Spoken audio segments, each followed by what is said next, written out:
OC नसलेल्या इमारतींना दिलासा. मुंबई पालिकेच्या अभय योजनेला मंजुरी.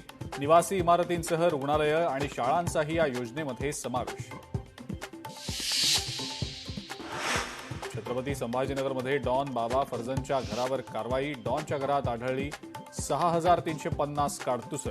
मागील महिन्यात डायबिटीजनं डॉनचा मृत्यू.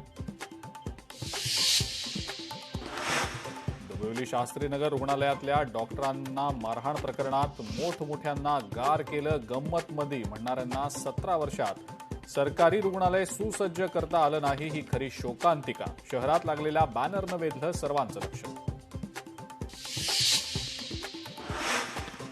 श्रीकांत शिंदेंच्या मातोश्रींचा आज वाढदिवस. वाढदिवसाच्या दिवशी श्रीकांत शिंदेंकडनं एक्सवर पोस्ट करत आईला वाढदिवसाच्या खास शुभेच्छा.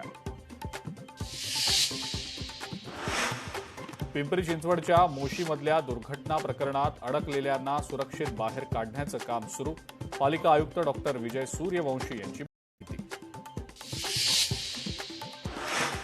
बीडमध्ये शेतकरी हक्क मोर्चाच्या वतीनं जल्लोष. कर्जमाफी निर्णयाचं फटाके फोडत केलं स्वागत. परंतु पीक विमा मिळाला नसल्यानं आंदोलनाचा इशारा. उमरी फाट्याजवळ आंदोलन केलं जाणार. अरबाजच्या वडिलांच्या उपचारासंदर्भात उपमुख्यमंत्री एकनाथ शिंदेंनी घेतली दखल. शिवसेना वैद्यकीय कक्षाचे प्रमुख मंगेश चिवटेंना सूचना.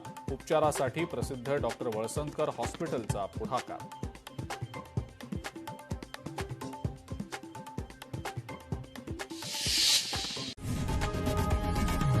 लोकशाही मराठी ऐका, पहा, जागरूक रहा.